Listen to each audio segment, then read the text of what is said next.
I thank God for His coming and for giving to me personally a teacher that could help me to become a man. And I must tell you honestly, sisters, I could never have become a man if that same man, the Honorable Elijah Muhammad, didn't teach my wife how to help me be a man. Stand up, Sister Farrakhan. Would you just, I want you to come up here a minute. Come right on up.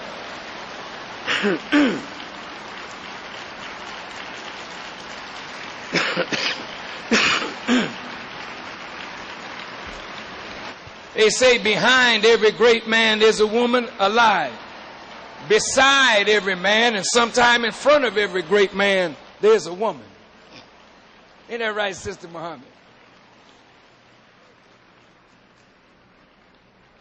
Now, thank you for standing for her because she really deserves it.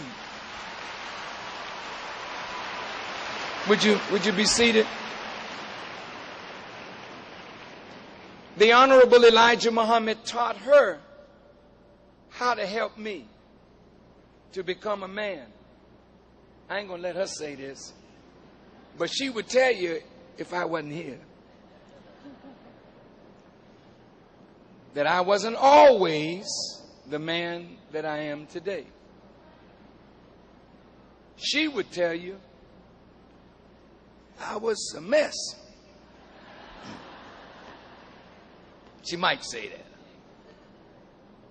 But she learned how to control her mouth and how to use her mouth wisely. Because a man can't take being cut down by the woman that he loves. If you cut him down, what you going to do with him after you cut him up? You might as well put him in the frying pan and eat him. Don't cut your man up.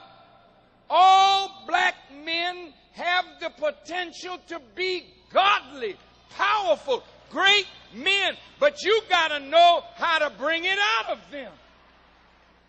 Y'all all right? Now, my wife don't suffer no abuse, not that kind. I hit her once. We've been married 40 years. I hit her once. Once. She hit me back. And that was the end of that.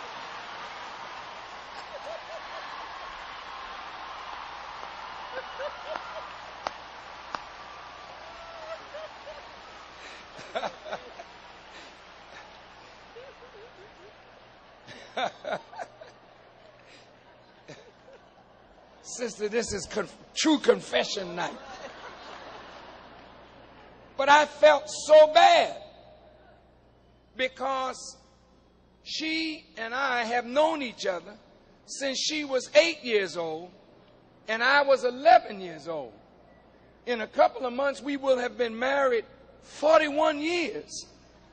But my children have never seen their father strike their mother, and they have hardly seen an argument between us. Whatever she has to say to me, she says it. But they don't hear it, thank God.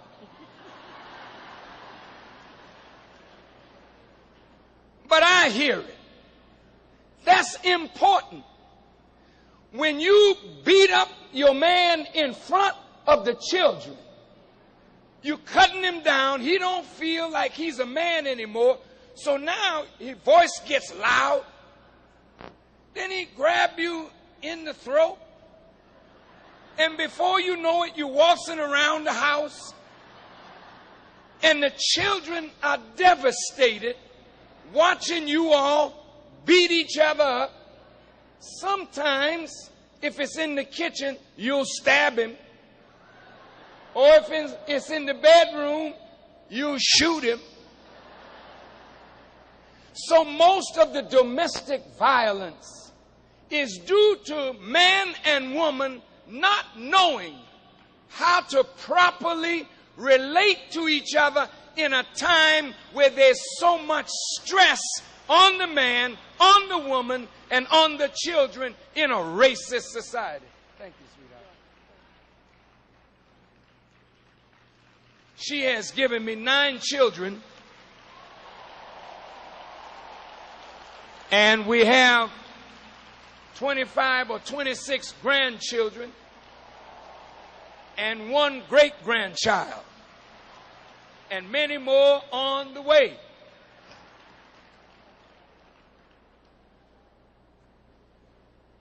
So I think, sisters, I may be qualified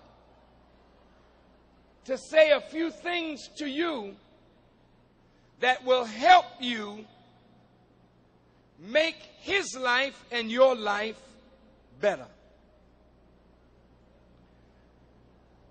First of all, when a man starts getting loud, showing his authority, that's not the time to challenge him.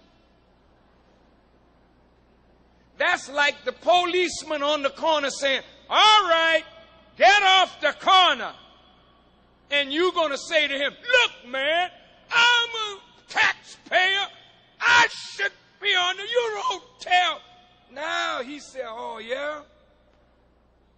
Then he reaches for something, either the stick or the gun, because he's got to show his authority, because his authority got challenged. Your children are under your authority.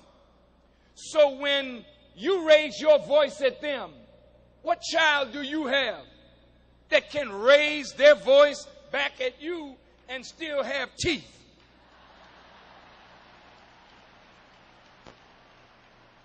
My mother would not allow me to do something like this. You suck your teeth, you'll be looking for them. And you better not stomp off and slam doors. She'll come right behind you with a broom or something. So you are in authority over your children, and your authority demands respect. The Bible says, listen, Christ, the head of man, man, the head of woman. Well, in order to be a head, you got to have a head. This presupposes that the male will have wisdom to rule his house. Even if he doesn't have the wisdom, he still feels what? He has authority. So when he speaks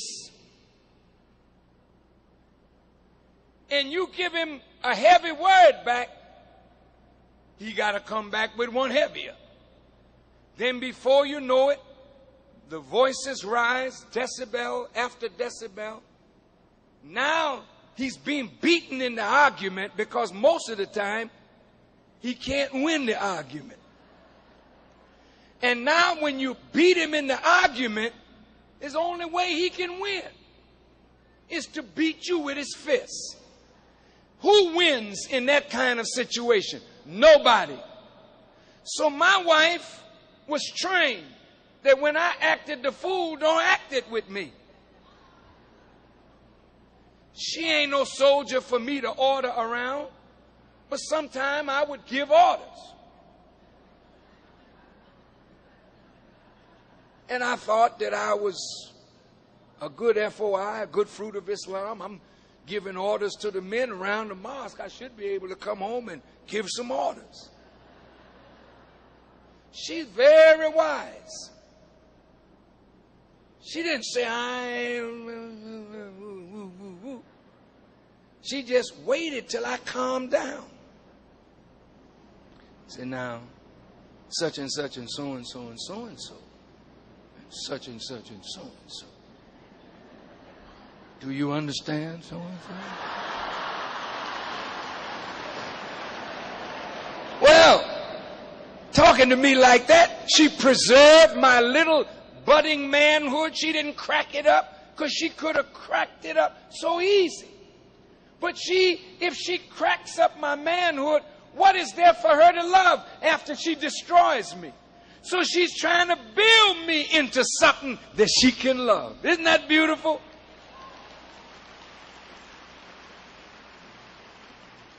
Sisters,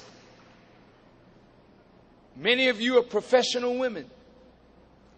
And it's wonderful that you are lawyers, that you are doctors, that you are chemists, that you are business people. But you are never going to be happy as a woman until you know how to make a home and make a man happy in your life.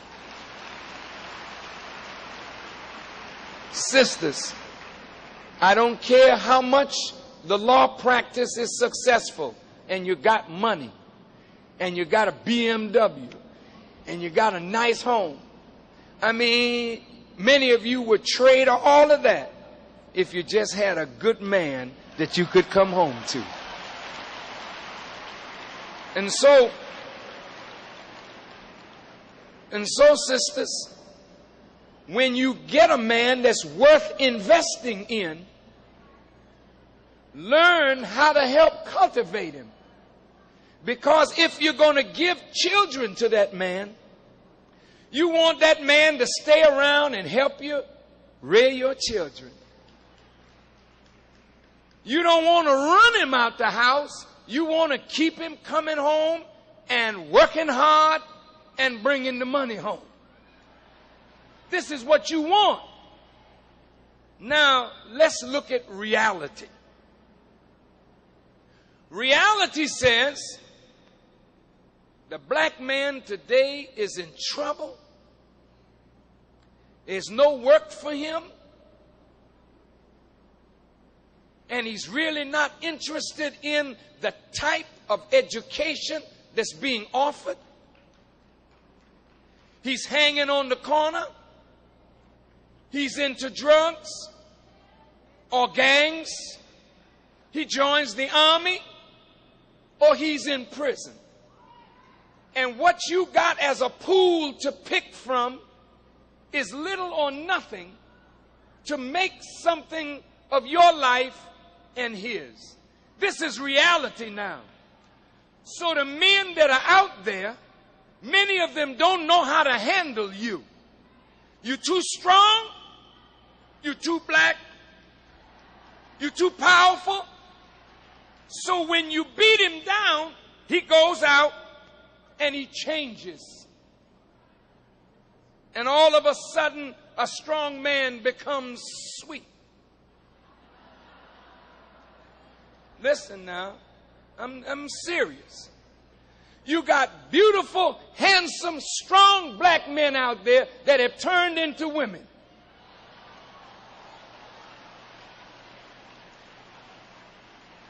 And you know there's not enough men around for you. And then when you go to find one, he's gone another way. Or he's in drugs. Or he's into crime. Or he got to join the army. Or he's in prison. So what are you to do? Many are turning in on themselves. And women are becoming other than themselves. Because they can't find any fulfillment in a man. So America is degenerating into a modern Sodom and Gomorrah, and nobody wants to talk about it. Nobody wants to address it. Men are taking off their daughters. All right, let's get to it now.